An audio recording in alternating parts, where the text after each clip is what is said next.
services to New Zealanders. Thank you. The Honourable Phil Goff. And it's my pleasure to support this bill, the State Sector and Public Finance Reform Bill, and it's worth noting that that was not the initial position that the Labor opposition had adopted. I have to applaud the members of the Select Committee on both sides, but particularly the government side, for actually listening to what the opposition was saying on this occasion. And that's not a common occurrence, regrettably, but when it happens, the Select Committee can, Mr Hayes, on a good day, will listen to what the opposition spokespeople will say on the Foreign Affairs and Defence and Trade Select Committee, as you well know, Mr Chairman. But it happens from time to time. But looking at this, it was a rare occasion on which members on both sides of the Select Committee were prepared to listen to the evidence, particularly the evidence from the stakeholders before the Select Committee, and to act on the evidence. And I have to also acknowledge that the Minister, Jonathan Coleman, was prepared to listen to the Select Committee. In a perfect democracy, and regrettably we fall well short of that, that would happen in a commonplace way. However, we've seen with the family court legislation and the legal assistance legislation that we debated before this bill that this is, unfortunately, using tonight as an example, a rare occasion.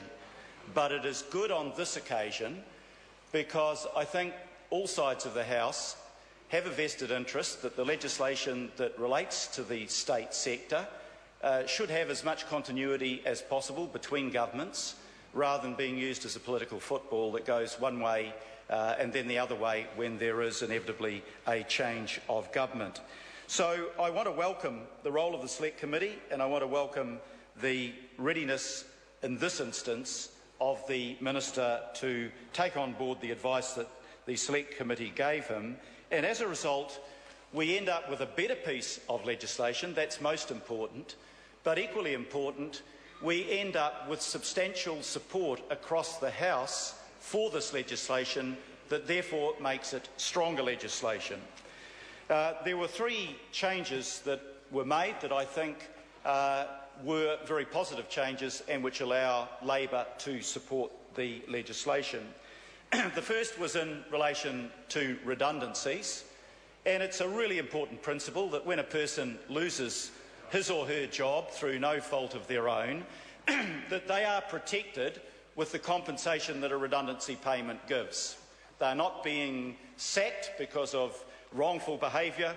They're losing a job because of structural change. And what Labor was able to achieve on the Select Committee was a protection of those redundancy provisions. The one exception is that if a person goes to another job which is no less favourable than the existing one within the public sector, they're not losing anything. There are various provisions, including, it needs to be reasonably convenient in terms of travel and so on.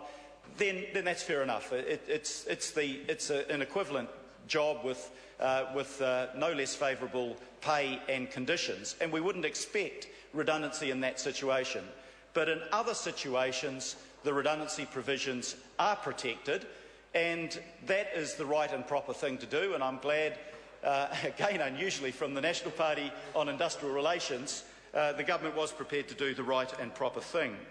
The second change that was achieved was a better transition, so that the existing agreements are covered for 3 years, a sunset provision after 3 years, and it means that those on collective agreements will not be disadvantaged in relation to those on individual contracts of employment. The third change that was made was to change what was in the original bill, which talked about government workforce policy orders, which would have the effect of being orders in council, into statements, so that when a policy was being pronounced, it was a statement rather than having a legally binding effect, and that ensures that existing legal and bargaining rights have been protected. So each one of those changes were important, and those changes justify the decision by Labor to support this legislation rather than opposing it. Mr Chairman, Mr Chairman, rather than opposing it as it did on the first reading. Mr Speaker, Mr Chairman, there is a lot about this bill in terms of what its objectives are that I think all sides of the House could support. We support a framework which encourages an innovative, flexible, efficient public service. I think everybody should be in favour of those things. And we also support a joined-together public service where there is cross-sector collaboration. And those are positive changes. When I look at the Purpose Clause 1A, new section 1A inserted, the purposes of the Act are purposes that generally should get the support of the House. We want a state sector system that's imbued with the spirit of service to the community, one that operates in the collective interests of the government, one that maintains appropriate standards of integrity and conduct, maintains political neutrality, is supported by an effective workforce and personnel arrangements, meets good employer obligations, and is driven by a culture of excellence and efficiency and fosters a culture of stewardship. I want to say a little bit about what those purpose statements mean, because it's all very well having a purpose clause in the bill that talks about good employer obligations on the state sector. But regrettably, Mr Chairman, we've seen in recent times a practice that is quite different from the theory that's being proposed here. And I think, for a start, of the changes that were made in the Ministry of Foreign Affairs and Trade, where people had their working conditions unilaterally stripped away from them and given inferior conditions, particularly security of employment, where people lost pay, for example, those people transferring overseas together with their partner. Now, it's no point in having legislation before this House that states that there should be good employer obligations if the government's not going to carry that through in practice. And I want to use another example of this, and it's pertinent to the Minister of State Services because he's also Minister of Defence. You know, I've talked before about the need for redundancy provisions, but it's also about how you go about it and whether this bill will translate into a change of practice. I want to read this to the House. This is a standard letter from the Defence Force to, in this case, employees in the Army. You're in the New Zealand Army, which is a rank from which the Army was directed to release a number of military personnel. That means they were going to cut costs and people were going to be made redundant.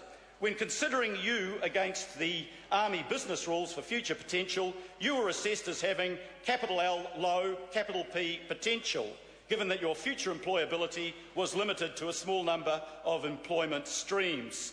Your medical grading is permanently downgraded. You're unable to attempt the minimum required fitness standard. This is a case of a letter. There were hundreds of them set out to each of the services that told people who were the victims of restructuring that they were to blame for the loss of their jobs. Everybody in this House knows that loyal members of the Defence Force that had served this country for 20, 25 years were being made redundant, so why send out a letter that insults and degrades the personnel who are being made redundant? That, Mr Speaker, was an absolute disgrace. Now, yes, the Defence Force has now said they are sorry that shouldn't have happened, but I want to know how it happened, and I want from the Minister and the Chair a guarantee that this legislation that sets good employer obligations would not allow that sort of thing to happen again. Because what we saw through that process of civilianisation was a high level of attrition, 21%. Every year, 1 in 5 of the Defence Force were turning over. We saw the lowest morale in the history of the surveys, and we saw a lower capability of the Defence Force. Now, hopefully, this legislation setting an important condition like good employer obligations would not allow that to happen. Now, why did that happen? It happened because the Defence Force handled it badly, but because they were instructed by the government to save $400 million a year, and that meant laying off, the Defence Force is down 1,000 people. So, let's not waste our time debating legislation that is theoretical legislation unless we have a government and a state sector that is prepared, Mr. Chairman. John Hayes. The last speaker jumping up and down and thumping the table needs to